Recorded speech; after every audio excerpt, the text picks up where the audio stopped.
تم تصويره في شقة ليفي كوهين الحقيقية. كواليس مسلسل رأفت الهجان.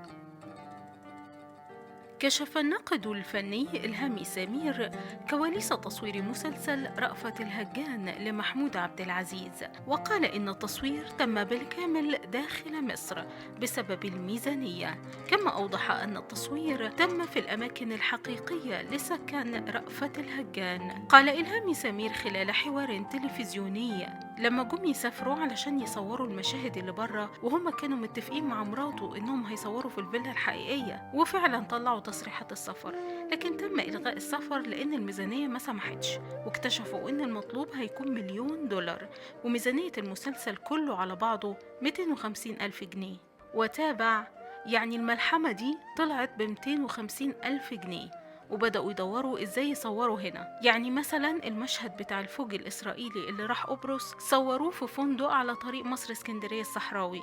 مشاهد المطعم تم تصويرها في مطعم في اسكندرية. وأضاف المسلسل ده كان فيه 7 مساعدين مخرج، منهم الإعلامي عمرو الليثي، ويحيى العلمي طلب من عمرو الليثي يدور على عمارة في وسط البلد تنفع عشان التصوير، لأنه كان عايش في وسط البلد. عمرو الليثي استسهل، وجده كان عنده عمارة، فقال يصوروا فيها، لكن العمارة فيها مشكلة، وهي إنه علشان حد يطلع للسطح لازم يركب 2 أسانسير، ومحمود عبد العزيز كان عنده فوبيا من الأماكن المقفولة والضيقة، وأول يوم تصوير في العمارة الأسانسير عطل.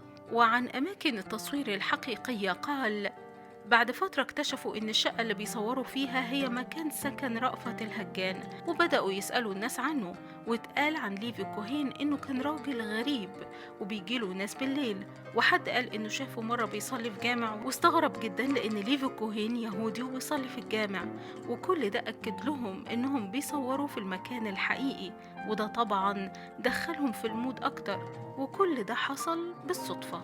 يذكر أن مسلسل رأفت الهجان من بطولة الفنان الراحل محمود عبد العزيز، يسرى، يوسف شعبان، ونخبة كبيرة من نجوم الفن. المسلسل من تأليف صالح مرسي ومن إخراج يحيى العلمي.